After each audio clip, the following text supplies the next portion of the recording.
Bonjour et bienvenue dans ce nouvel épisode d'un café à la CCI, votre rendez-vous mensuel pour découvrir l'écosystème entrepreneurial. Et ça commence maintenant. Donc aujourd'hui, j'ai le plaisir d'accueillir Firmin Zocchetto, CEO de Payfit. Salut Firmin. Salut Sabrina. Comment ça va? Super bien, très content d'être avec toi aujourd'hui. Content de t'accueillir également. Alors dans cette émission, on aime bien commencer avec une première question. Donc c'est, es-tu café ou plutôt thé? Alors moi je suis plutôt café depuis plus jeune âge. En fait j'ai toujours voulu imiter mon père qui buvait du café. Donc voilà, dès que j'ai eu l'âge d'en boire, je m'y suis mis. Et j'avoue que c'est une petite drogue et que j'en bois un petit peu trop. Donc j'essaye de réduire un peu. Et est-ce que tu fais partie alors de ces entrepreneurs qui ont une morning routine? Comment tu commences tes journées chez Payfit? Ça dépend vraiment des jours. J'ai pas de programme prédéfini. Parfois je fais un peu de méditation. Parfois je donne le biberon à ma fille. Parfois je lis mes mails. Parfois je repense à la journée de la veille et je me demande ce que je vais faire aujourd'hui. Dans tous les cas, je commence à travailler en général assez tôt parce que je fais plutôt du matin et beaucoup moins du soir. Donc c'est vrai que j'ai des facilités à me lever tôt. En revanche, voilà, je ne peux pas compter sur moi pour travailler aux environs de minuit, quoi. D'accord, ok, tu es plutôt du matin. Voilà. Alors Payfit, ça fait quoi? Ça fait 10 ans maintenant, c'est ça? Quasiment 10 ans. Quasiment 10 ça ans. fera 10 ans en janvier 2025. Parce qu'on a créé la boîte en janvier 2015, donc ça fait quasiment une décennie maintenant, avec deux de mes meilleurs amis, Florian et Guilain. On a créé cette boîte, à l'époque on était super jeunes parce qu'on avait 22 et 24 ans. Ah, c'est fou. Ouais, j'étais encore à l'école à l'époque, j'étais encore à l'ESCP, sur les bancs de l'école. Et en fait, je suis parti en cours de route avant d'avoir obtenu mon diplôme parce que la société se développait, on avait besoin d'être à fond dans l'aventure. On recrutait, on levait des fonds, il y avait plein de clients qui commençaient à nous faire confiance et du coup, j'ai dû partir en cours de route. C'est dingue. Et donc tout de suite, tu as senti ce truc-là, tu t'es dit c'est le moment, il faut y aller, faut plus que j'hésite, il y a un appel du marché qui est super fort.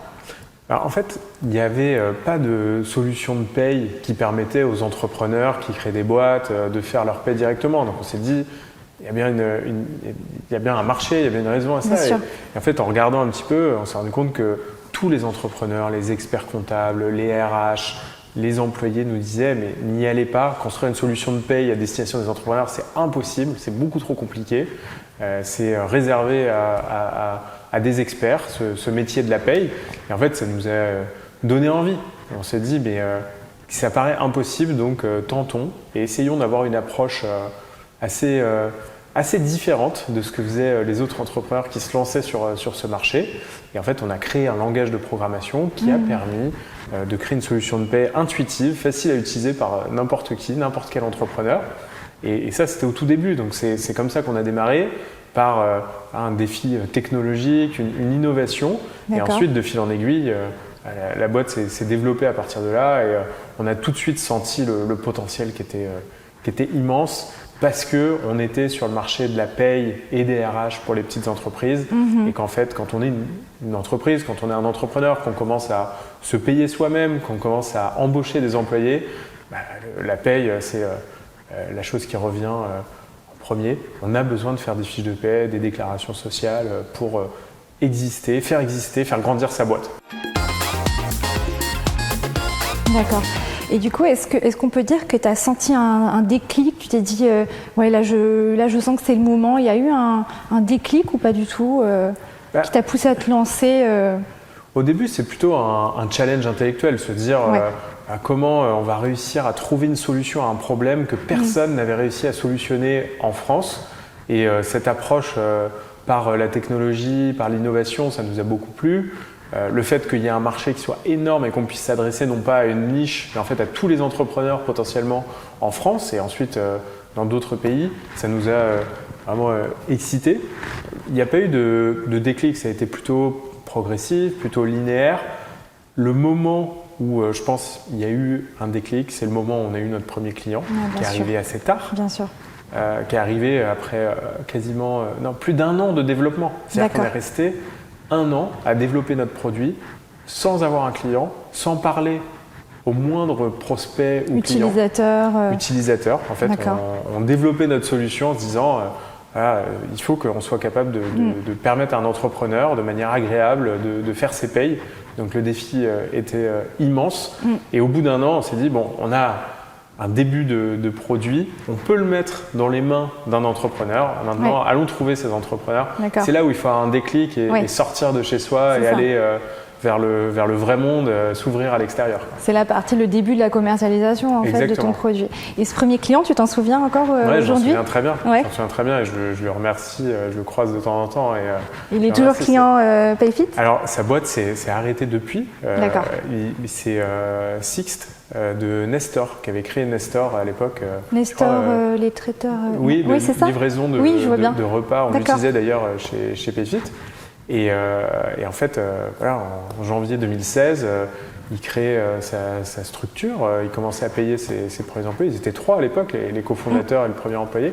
Et voilà, il m'a fait confiance. Il m'a dit, OK, bon, on va partir sur Payfit. On ne va pas passer par un expert comptable pour faire nos premières payes.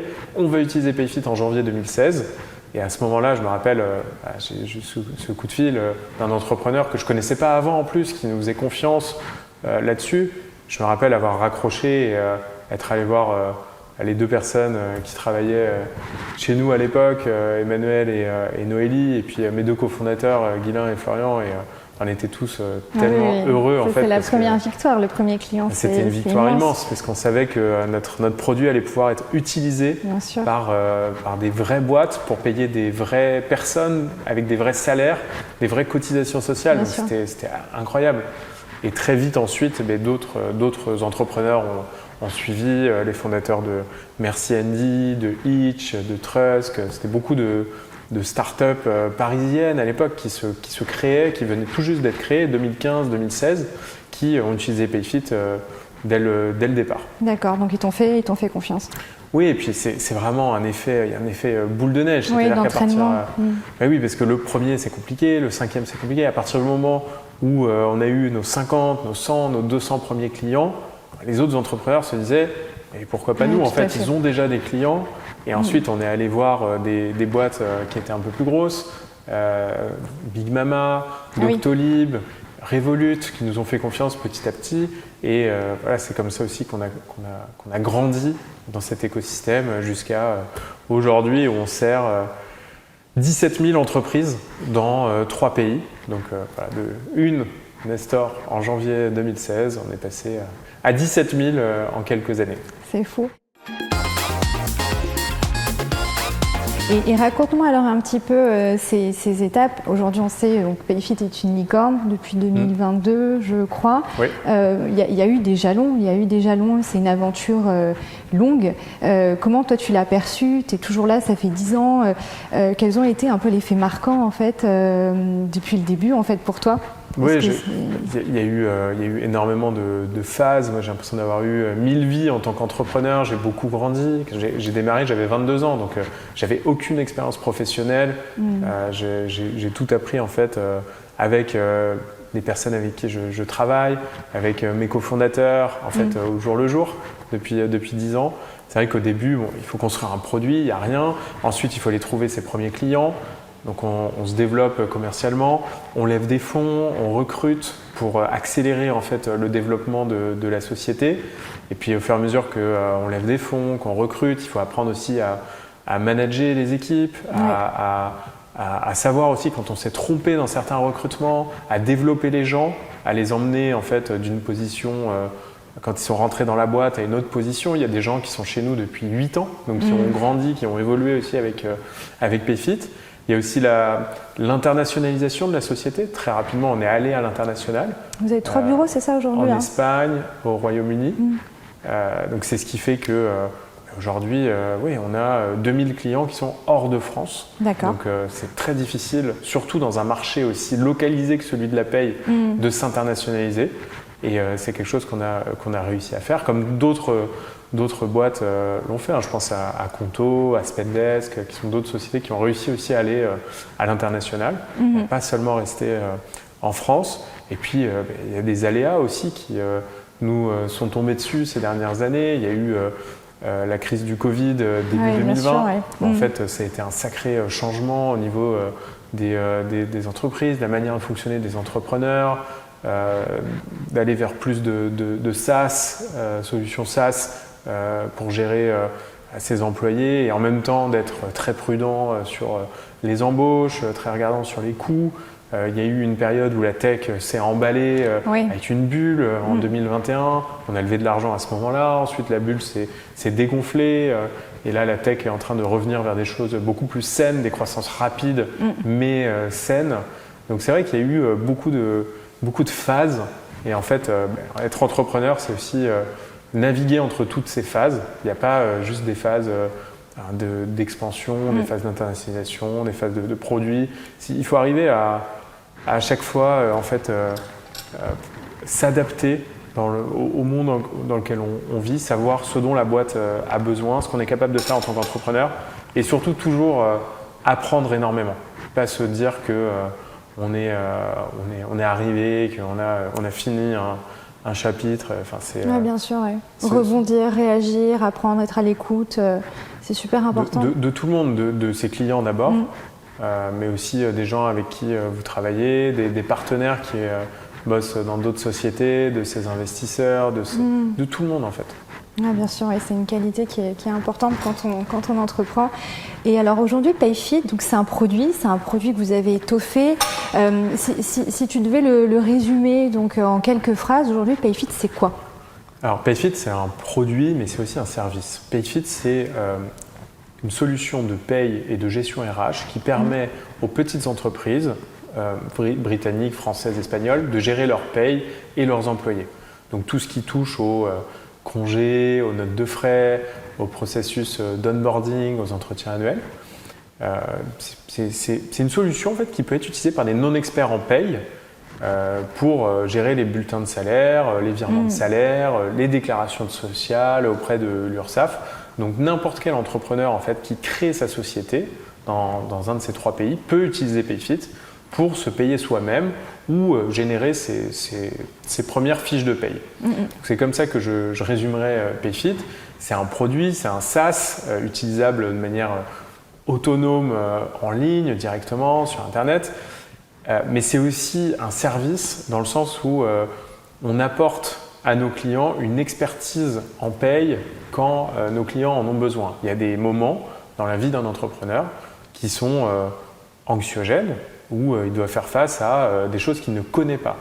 Par exemple, la première embauche d'un employé, la première rupture conventionnelle qu'un entrepreneur a à gérer, des départs en vacances, des demandes d'acompte sur salaire, un contrôle URSSAF, par exemple, un changement de mutuelle ou d'organisme de prévoyance. Enfin, il y a énormément de choses qui sont connectées à la paye et qui font le quotidien d'un entrepreneur, de sa relation avec ses salariés. Et nous, on l'accompagne aussi dans ces moments-là. Donc, on lui propose un produit, PayFit, en ligne, qu'il peut utiliser. Les employés peuvent aussi l'utiliser d'ailleurs. Vous êtes employé sur PayFit, vous pouvez faire vos demandes d'absence en ligne, demandes de notes de frais en ligne. C'est extrêmement pratique. Les managers ensuite valident et ça part directement en paye. Et cette couche de service dont je parlais est indispensable. On a une expertise paye en interne qui permet aux entrepreneurs d'être rassurés, peu importe ce qu'ils ont à gérer en fait dans leur. C'est génial. Non, c'est génial. Et vous êtes tout de suite parvenu à ce résultat-là, ce produit-là, où vous avez eu des itérations, j'imagine. Est-ce que tu te souviens ? Oui, il y a eu bien sûr beaucoup d'itérations. La particularité, pourquoi on est resté 1 an en fait sans avoir de prospects, sans avoir de clients, c'est parce qu'en fait, quand on parle de paye, on n'a pas le droit à l'erreur. C'est au centime près. C'est un jour donné, le jour de paye. Enfin, on rigole pas avec ça. C'est-à-dire qu'il y a les salaires des salariés qui sont en jeu. Il y a les cotisations, qu'elles soient patronales, qu'elles soient salariales. Donc les organismes qu'on connaît tous, l'URSSAF, Pôle emploi, la mutuelle. Alors, on ne peut pas être approximatif quand on traite de ce sujet. C'est pour ça qu'on a mis autant de temps en fait à avoir un produit prêt pour notre premier client en janvier 2016, après plus d'1 an de développement. Et puis ensuite, bien évidemment, il y a eu énormément d'évolutions sur notre produit. Tous les cas de paye n'étaient pas gérés.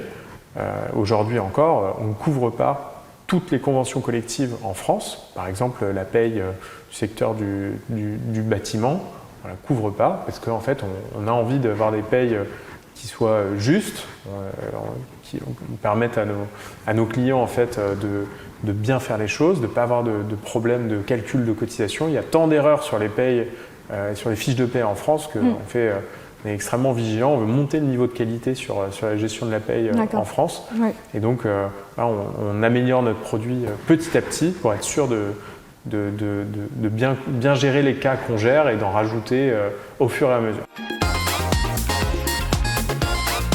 D'accord. Donc aujourd'hui, PayFit a fait ses preuves, ça fonctionne. Quels sont tes challenges? J'imagine que tu penses au futur, que tu as sûrement des défis.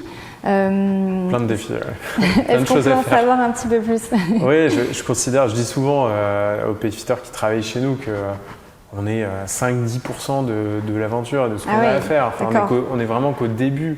En fait, il y a plein d'entrepreneurs qui comptent sur nous, qui nous attendent, qui n'ont même pas encore créé leur boîte d'ailleurs, qui vont arriver ces prochaines années sur le marché et qui trouveront un énorme avantage à utiliser PayFit. Mais on a beaucoup de choses à faire pour s'améliorer et pour devenir vraiment la solution de paye et de gestion RH incontournable pour les entrepreneurs en Europe. On doit par exemple, ce dont je parlais sur la paye, améliorer la couverture sectorielle. D'accord. Parce que là, les secteurs qui sont représentés, c'est quoi aujourd'hui? On couvre Syntec, HCR, donc hôtel, café, restaurant. On couvre quand même pas mal de secteurs. On couvre des dizaines de conventions collectives dans un pays comme la France, mais il y a encore, je parlais du BTP, il y a le régime agricole, il y a encore pas mal de subtilités qu'il va nous falloir bien gérer dans les années à venir, et puis toujours en fait s'adapter aussi aux évolutions des règles de paye, parce que le droit social dans un pays comme la France évolue au niveau du pays, mais aussi au niveau des conventions collectives, donc il faut absolument... il y a l'impôt à la source, par exemple, il y a 3-4 ans qui est arrivé. Il a fallu l'intégrer dans notre système de paye. Donc ça, c'est vraiment sur la partie paye, permettre à nos clients d'avoir des payes qui soient justes et en couvrant davantage de secteurs. Ça, c'est un challenge. Un autre challenge, c'est aussi nos fonctionnalités RH. Très tôt, dans le début de l'aventure, on a... permis à nos clients de donner un accès sur PayFit à leurs employés avec les absences, les congés payés, les notes de frais, les process d'onboarding. On doit encore étoffer notre offre sur ces sujets pour permettre en fait aux entrepreneurs qui utilisent PayFit d'avoir une solution de paye et de gestion RH qui soit vraiment unique, qui couvre l'ensemble en fait des besoins des salariés. Il y a le défi aussi de l'intégration dans un écosystème. On a pas mal de partenaires avec lesquels on travaille. Je pense à Conto, je pense à Penny Lane, je pense à Skello, mais il y en a plein d'autres. En fait, quand on fait de la paye, avant, après, il y a des données à recevoir pour produire la paye. Je pense par exemple aux cotisations de mutuelle. Il y a ensuite des données à envoyer. Une fois que nous, on a fait les fiches de paye, faut virer les salaires aux employés. Et donc du coup, si on est connecté avec une banque comme Conto, c'est beaucoup plus pratique pour un entrepreneur de faire un clic sur un bouton et les salaires sont envoyés. Donc il faut continuer à améliorer nos intégrations pour bâtir un écosystème pour que les entrepreneurs en fait puissent avoir accès à cet écosystème, pas juste un outil, pas juste un deuxième outil, pas juste un troisième outil qui soient indépendants les uns des autres, mais qu'il y ait des synergies entre ces différents outils pour que quand un entrepreneur les utilise tous, ça soit vraiment extraordinaire. Et puis il y a également le point de l'internationalisation où on est une boîte européenne présente en Espagne, au Royaume-Uni, en plus de la France, et donc on va continuer notre expansion sur ces marchés. Ok. Alors nous, on s'adresse dans ce format-là aux entrepreneurs, à la communauté. Est-ce que tu aurais quelque chose à leur partager? Alors peut-être un fun fact, tu vois, une anecdote qui t'a marqué dans ton parcours et que tu aurais envie de nous livrer. Un fun fact pour... Une anecdote marquante. Il y a tellement de choses, j'imagine, que c'est super dur de... Il y a tellement de moments que j'ai adoré ces 10 dernières années, tellement d'expériences vécues, tellement d'apprentissage. C'est clair que les débuts, quand on crée une entreprise, les débuts, c'est magique, fort. il y a une forme d'adrénaline, Ouais. on ne sait pas encore ce qui va se passer, c'est l'inconnu total, et on vit au jour le jour en fait, et être comme ça avec ses cofondateurs, c'est exceptionnel. Quand c'est aussi ses meilleurs amis, c'est encore plus exceptionnel, génial, et quand 10 ans après, ça l'est toujours. Il y a cette confiance quand même, j'imagine. C'est génial, une énorme confiance qui reste avec le temps. Je pense que quelque chose qu'on a vécu tous les trois, qui est encore assez marquant, c'est la première fois qu'on a recruté, qu'on a embauché quelqu'un. Ah oui. Ça, le premier salarié. Le premier salarié, je parlais du premier client tout à l'heure. Oui. Le premier salarié, c'était assez exceptionnel aussi. C'était quoi le poste? Quand on a embauché Manu en tech, en software engineering, donc un développeur. Ouais. Et en fait, on l'a embauché, il nous a fait confiance, on ne se connaissait même pas. Il a eu un grain de folie en fait pour nous rejoindre, et puis voilà, on s'est rencontrés en fait le premier jour du début de son contrat, où il a débarqué à Paris comme ça, venant de Nantes, pour commencer à travailler avec nous. Bon, c'était assez incroyable en fait, parce qu'on disait voilà, on a 22 ans, 23 ans, on vient de lancer notre boîte. Et on n'est plus juste tous les trois, il y a une personne qui vient de nous rejoindre. Donc voilà, le premier investisseur, le premier employé, le premier client. C'est le premier bureau aussi, le premier bureau à l'international. Vous étiez où les premiers bureaux? Alors au début, on était dans notre colocation avenue des Ternes, et puis ensuite on a bougé à différents endroits dans Paris. Premier bureau à Barcelone aussi, 3 ans plus tard. Génial. On débarque dans une ville, là on a une équipe, un bureau, des clients en Espagne. C'est très particulier comme sentiment en tant qu'entrepreneur quand on découvre qu'on a réussi à faire quelque chose qui marche en France, et même avec un produit aussi localisé que celui qu'on a construit, puisqu'on parle quand même de la paye. Fiche de paie espagnole, ça n'a rien à voir avec une fiche de paie française. J'imagine, ouais. C'est assez marrant, c'est assez magique comme ça. Et on sent la passion entrepreneuriale chez toi, on sent que vraiment ça t'anime. Il y a des moments où tu t'es dit là c'est difficile, là je ne sais pas quoi faire, j'ai envie d'arrêter, j'ai envie de faire autre chose, ou ça a toujours été quelque chose, tu t'es dit non c'est fait pour moi. Non, je me suis jamais dit que c'était plus fait pour moi, que j'avais envie d'arrêter. Enfin, je suis extrêmement passionné, extrêmement optimiste. Il y a des moments qui sont où il y a des grandes joies, il y a des moments où il y a des échecs, il faut se remettre en question. C'est une alternance de moments, l'entrepreneuriat. Et puis, on parle souvent des super bons moments, des levées de fonds, des premiers clients, des embauches, etc. Mais la plupart du temps, c'est aussi plein de décisions à prendre qui sont souvent difficiles, d'éléments à gérer. C'est une journée d'entrepreneur, c'est une dizaine, une vingtaine, une cinquantaine de décisions à prendre, et puis de problèmes RH à gérer, de choix business qui sont compliqués, des clients qui sont heureux, des clients qui sont mécontents sur un sujet donné. Enfin, il y a énormément de choses dont on ne parle jamais dans l'entrepreneuriat. C'est quoi le plus dur dans l'entrepreneuriat, selon toi? Pour moi, c'est de garder une constance, un cap, ce niveau justement de foi en l'avenir, d'optimisme, de passion, de stabilité dans sa vision d'origine, dans l'application de sa stratégie, dans aussi la capacité à maintenir un cap dans la culture de la boîte, dans les valeurs. Jamais prendre de raccourcis là-dessus. Cette constance-là, je pense que c'est vraiment quelque chose qui fait la clé. Un petit peu comme dans le sport, où en fait, c'est vraiment, il n'y a rien qui se fait en un jour. C'est l'entraînement, Voilà, mais c'est vraiment la répétition, l'entraînement. Il n'y a rien qui se fait en un jour, en une semaine, ou même en un mois, ou même en un an. Enfin, un business SaaS, c'est quelque chose qui est linéaire, plus ou moins rapide. Et c'est une stratégie, une culture, une vision. Bien sûr, et il faut être meilleur tous les jours, mais pas perdre de vue en fait qu'il faut y aller progressivement, et que c'est vraiment un jeu de long terme, qu'on ne fait pas grand-chose en 3 ans, en 5 ans, en 10 ans. Ça prend du temps. Et voilà, il faut garder cette constance-là.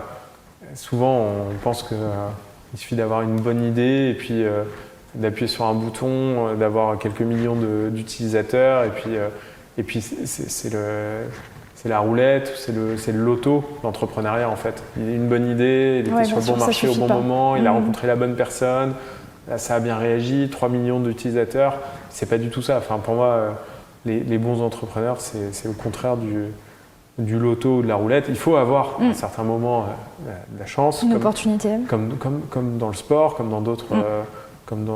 à d'autres endroits, il faut rencontrer les bonnes personnes, il faut travailler dur, surtout travailler dur, ça on l'oublie souvent aussi, mais dans tout dans l'entrepreneuriat, les sportifs, c'est pareil. Il faut de la persévérance, tu as raison. En période de Jeux Olympiques, voilà, c'est quelque chose qui... Les entrepreneurs et les sportifs, je pense, se rapprochent sur ce point-là. Et voilà, pas oublier que c'est ça qui paye et que ce qu'on voit dans les médias ou alors les jours des compétitions où ça a l'air facile, ça a l'air il y a des paillettes, des étoiles. C'est justement parce qu'il y a beaucoup de travail et beaucoup de constance pendant des années qu'ensuite des choses ont l'air faciles et ont été rendues possibles. Il y a du travail derrière.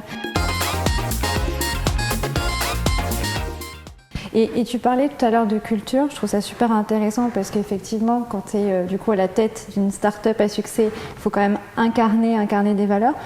Il y a une culture, j'imagine, chez Payfit. Et c'est quoi, selon toi, en fait, la culture qui définit ta boîte ?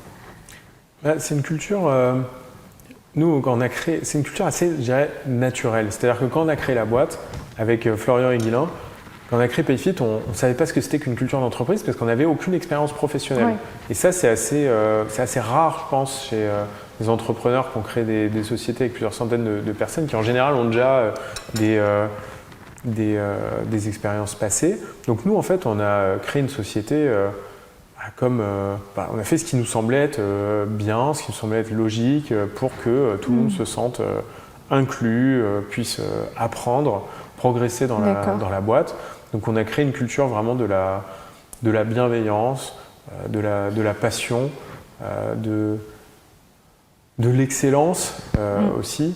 Et c'est une manière de travailler, une manière de se comporter avec ses collègues, une manière de recruter des profils qui partagent des valeurs comme nous et en même temps qui apportent chacun leur différence parce que c'est comme ça qu'on est plus fort. Et c'est quelque chose qui est difficilement définissable et pourtant il faut mettre des mots dessus pour la reproduire. C'est ce qui fait que voilà, quand on était 70 dans la boîte, on s'est dit voilà, voici nos valeurs, voici nos différents principes, nos behaviors, mais c'est quelque chose qui part, je pense, des fondateurs et puis qui ensuite ruisselle partout dans la boîte et vécu. C'est pas juste des mots qui sont placardés sur un mur. Voilà, et c'est aussi quelque chose qui est... je pense qu'on a une culture qui est forte chez Payfit, une identité qui est très particulière, qui est très forte, ce qui fait que les gens qui sont passés chez Payfit 3 ans, 5 ans, 8 ans, nous le disent ensuite. Peuvent évoluer chez Payfit ? Peuvent évoluer, il y a des gens qui sont là depuis 8 ans, 5 ans. Et après, je ne vois pas ça non plus comme une fin en soi de rester, de faire toute sa carrière chez Payfit. C'est un passage et les gens donnent, on leur donne aussi. Les gens qui sont là donnent aux autres personnes qui sont là. Enfin, c'est vraiment un échange. Et surtout, il y a moi, je crois beaucoup qu'il n'y a pas d'absolu dans la culture d'entreprise. Il n'y a pas de mauvaise culture. Chacun a sa propre culture. Et puis, ce que je disais, il faut trouver des gens en fait, qui à la fois vont apporter une différence et en même temps se retrouver dans le système de valeurs qu'on a créé.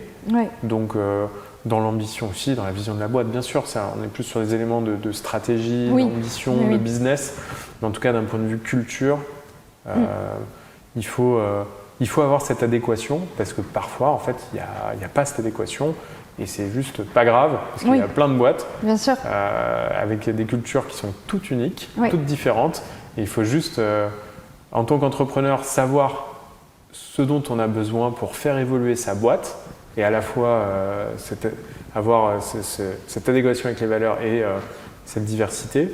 Et en tant que salarié, quand on veut rejoindre un entrepreneur dans son aventure, bien comprendre que c'est pas juste les levées de fonds, le marché, la stratégie, l'ambition.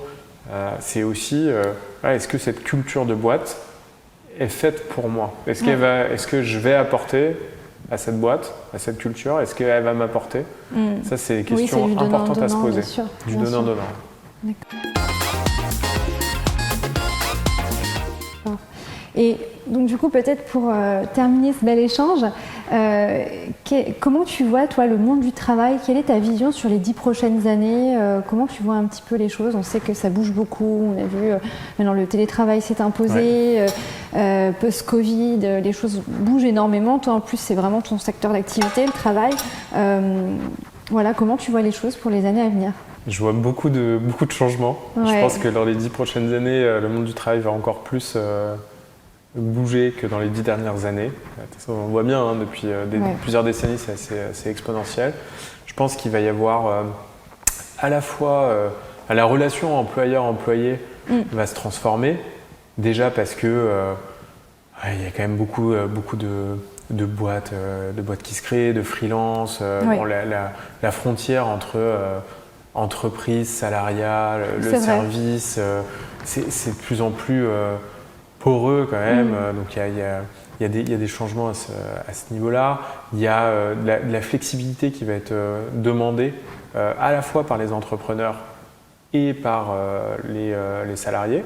Donc voilà, en termes de comment on travaille, comment on est rémunéré, d'où on travaille, quand est-ce qu'on travaille. C'est des choses sur lesquelles les entrepreneurs évoluent petit à petit. Le Covid a mis un gros coup d'accélération. Il y a certains entrepreneurs qui reviennent en arrière sur le télétravail, mais en même temps les salariés ne veulent pas revenir en arrière parce qu'ils ont goûté à une certaine flexibilité. Donc il y a des échanges sur ces sujets, il y a des évolutions, il y a différentes voies que prennent certaines boîtes, alors qu'avant toutes les boîtes faisaient la même chose sur ce sujet. Il y a 20 ans, il n'y avait pas de débat.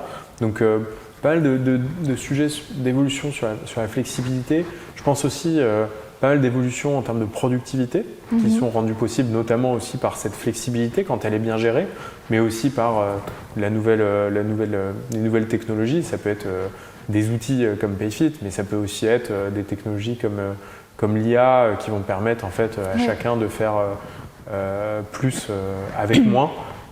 Je pense que voilà, il va y avoir pas mal de sujets là-dessus aussi, des métiers aussi qui vont se réinventer, des métiers qui vont se créer, d'autres qui vont disparaître.